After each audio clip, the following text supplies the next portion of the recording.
Tiba di kota Solo, skuad Sriwijaya FC langsung menggelar latihan di lapangan Pulau Sari Soccer Field. Di sesi ini, pelatih SFC Neil Maizar hanya memberikan menu latihan ringan kepada Valentino Telaubun dan kolega. Skuad Sriwijaya FC langsung memulai persiapan awal sebelum melakoni laga perdana pada turnamen Piala Wali Kota Solo.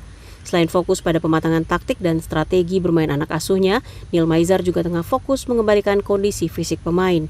Meski baru saja melakoni 3 pertandingan uji coba, Neil Maizar mengaku kondisi anak asuhnya masih stabil.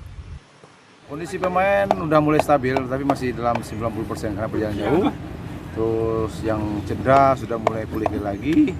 Dan saya mengharapkan di dalam 3 sisa hari ini sebelum hari H menghadapi Rans, anak-anak bisa 100% kondisi. Skuad Sriwijaya FC akan melakoni laga perdana di turnamen Piala Wali Kota Solo dengan menghadapi Rans Cilegon FC pada tanggal 30 Juni.